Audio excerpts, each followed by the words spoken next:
Tired of pulling so many packs and getting nothing you wanted? Head on over to MrMuckCoin.com and use code GS20 where you can purchase coins, get 20% off, and go on ahead and get the players you want. What is going on, guys? GS here. Welcome back to another Madden 20 video. Hopefully, you guys are doing fantastic. So, today we're going to go on ahead and talk about what was dropped today, and that is the patch notes. They went ahead and patched one of the most OP things in the game. And I would love to know your thoughts and opinions on it. Now, one of the things that they nerfed does involve my man Joseph Thomas. But let's go on ahead and let's go from top to bottom over the patch notes, and I'll give you guys my opinion on whether I think it was something that needed to be done. They could have left alone. I don't like this. I like that. We'll go over everything. So right on top it says key highlights mid-season playbook update.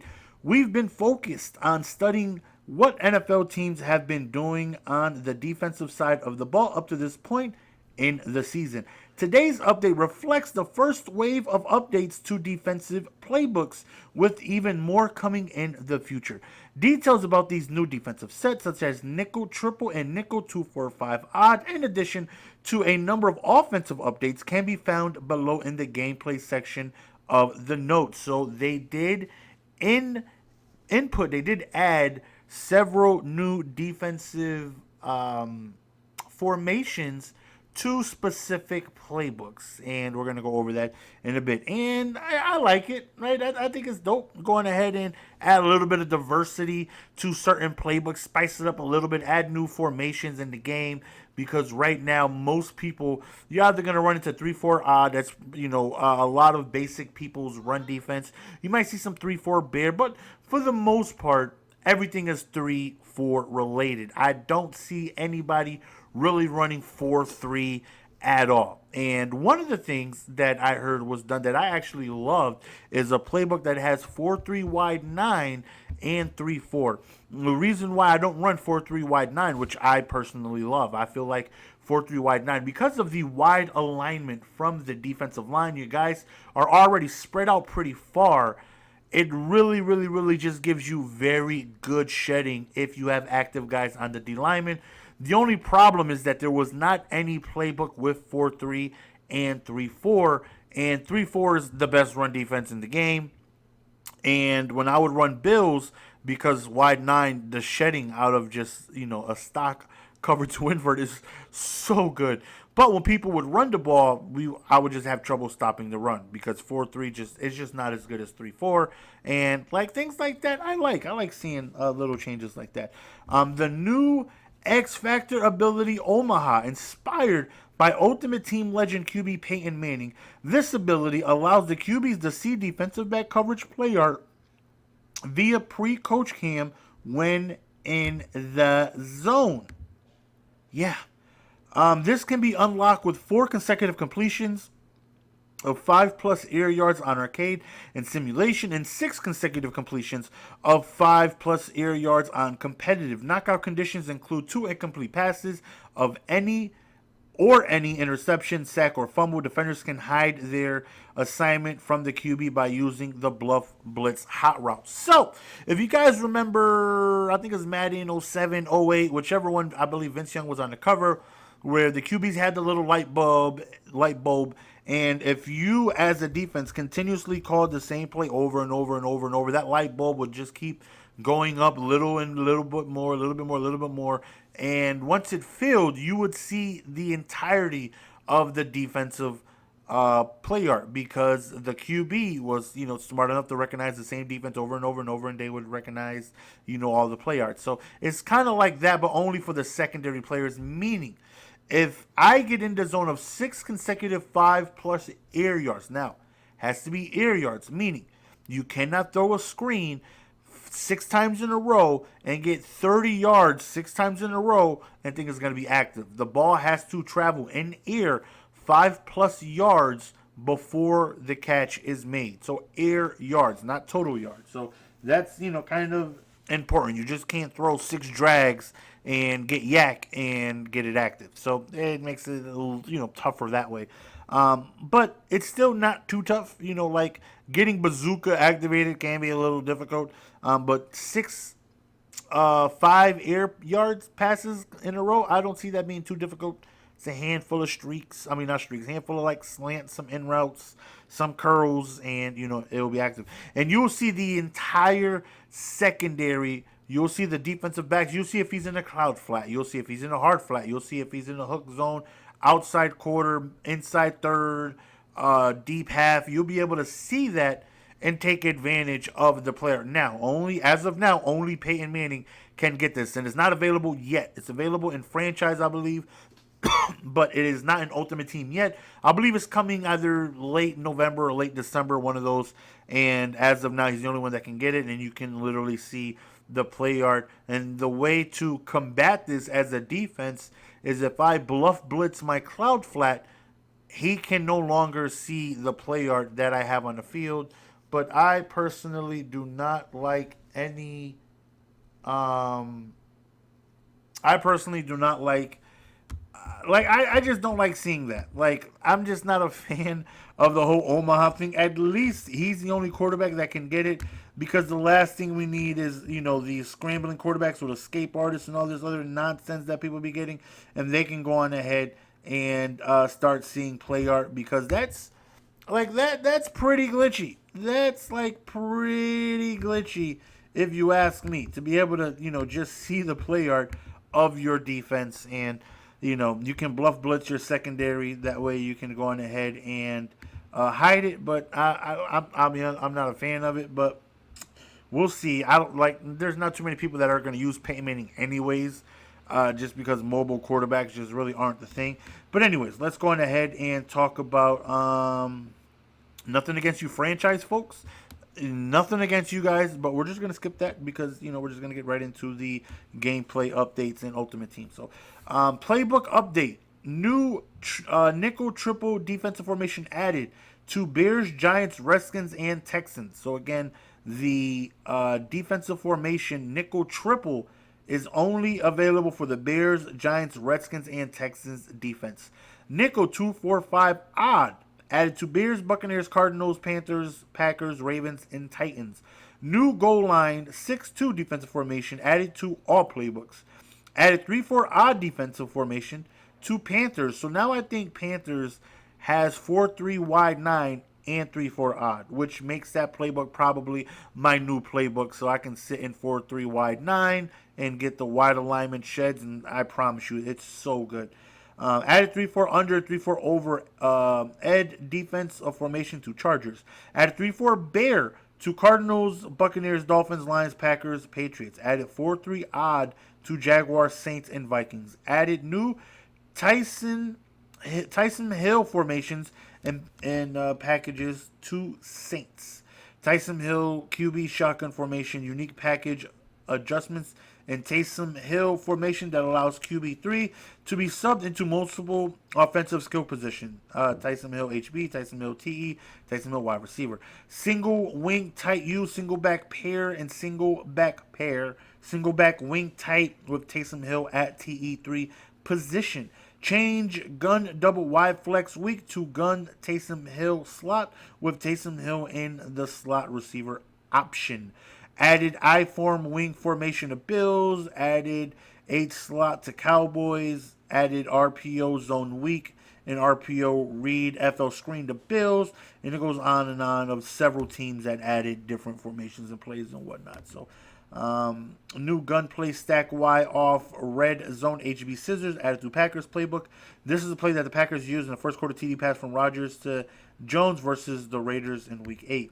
Fixed an issue preventing some plays from showing up correctly into offensive concept tabs. Fixed an issue with gun empty audibles in combination with formation subs that allowed receivers to get placed at running back. So here's one of the bigger things that is definitely really OP that was fixed. So updated the nasty streak ability so that it would not activate when used by a player playing out of position. Meaning, most of the time, well, pretty much all the time, in order for this ability to really be effective, you would put Joe Thomas, because any left tackle or right tackle is capable of being subbed in to the tight end position. So I would go on ahead, and or most people that run this ability would activate it, put Joe Thomas at tight end because he's the only tackle in the game with Nasty Streak available right now. And then you would sub him in at tight end, motion him out, or just have some type of heavy double stack, single back formation, and he would just get to the second level and dominate. And that's what really made it overpowered, is the fact that he can start at tight end all the way out on these heavy single back formations and just get to the second level or be motioned out. And if he touches anyone, they just are no longer alive. Now, that means that it is severely nerfed and probably not that useful, because most of the really good formations where it is useful, he needs to be at tight end so he can get to the outside, get to the second level. Now, I'm not saying it's completely useless with you being able to keep him at left tackle as it should be and intended to be, but it is just nowhere near effective as him being able to be put at tight end to be motioned out. Is just completely different, and I don't ever see me really activating him again, because it is just not worth it, in my opinion. He's not going to have nowhere near the same effect as he would being able to be subbed in at tight end. So, matter of fact, I'm going to go on ahead and get my training back because he will never be active from me again, because Nasty Streak is just pretty much, in my opinion, I wouldn't say useless, but it gets nerfed 99.6% of the time. It's just nowhere near the same. It's just not the same. So for anybody who went against the Nasty Streak, with someone having Joe Thomas at tight end, being able to motion him out, now I'm sure people are still going to find a way for it to be effective at the original left tackle spot or center or guard or whatever, because I actually had Nasty Streak. I'm sure I don't have it anymore because I refunded it and got my training back.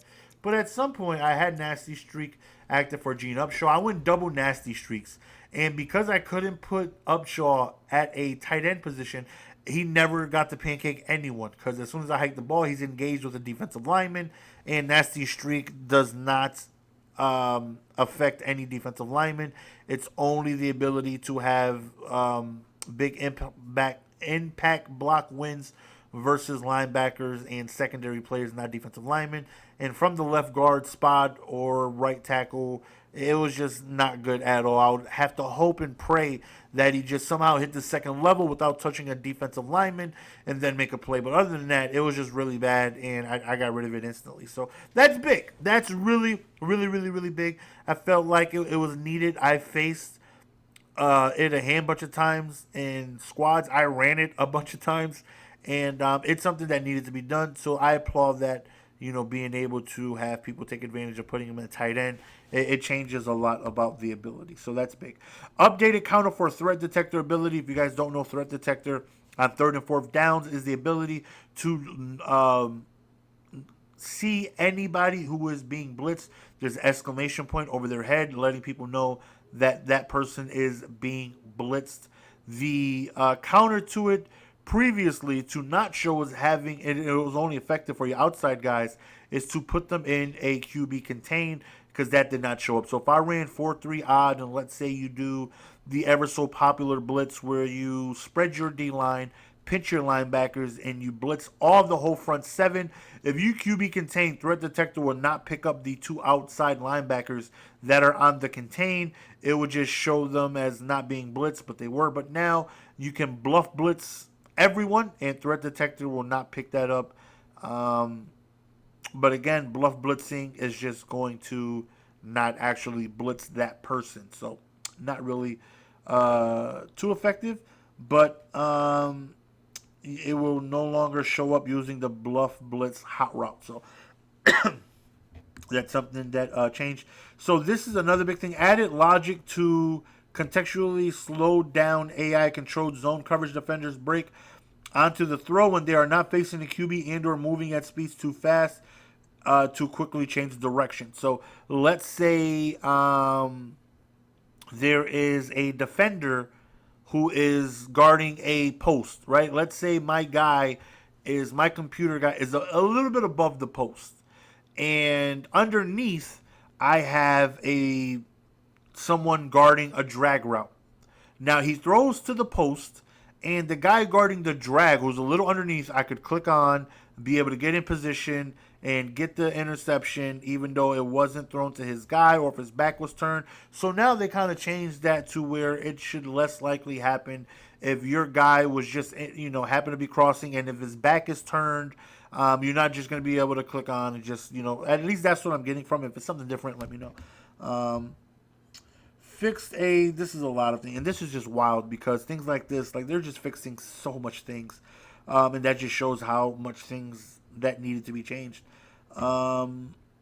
Tuning to increase the defensive reaction to running plays for deep zone safeties and cover 4 plays, which is good because if you're running a cover 4 and they run the ball, they made it to where they play the run quicker instead of continuously backing up and playing the playing the pass. So fix an issue allowing the offense to call a timeout after already starting the kick meter.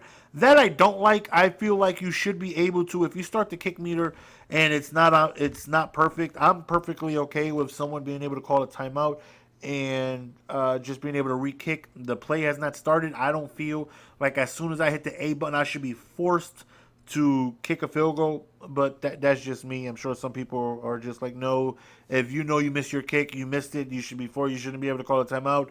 I mean, if the play wasn't snapped, I feel like you should be able to call a timeout, but that's just me. Fix an issue preventing specific sack animations that appear to be a fumble from registering as a fumble. Fix multiple issues with ball bouncing around in players' hands in various states. I'm sure we all seen that. Your running back scores a touchdown or the quarterback gets sacked and the ball is just bouncing around like a madman. You have no idea what the heck is going on. So they fixed that. So fix an issue preventing an additional defender from triggering a tackle correctly during a broken tackle. Fix a rear issue causing the ball warp to the ground when throwing on the run near the sideline. Fix a rear issue causing the ball to warp to midfield when using the pump fake mechanic when being sacked. Fix an issue allowing the offense to snap the ball before the QB was set, playing on arcade mode. So that was the gist of it. And I feel like the nasty streak was the biggest change. I would love to know your thoughts and opinions on it down below. A lot of changes. Let me know your thoughts. Appreciate the love and support. As always, it's your boy GS uploading a informative video. Until next time, peace.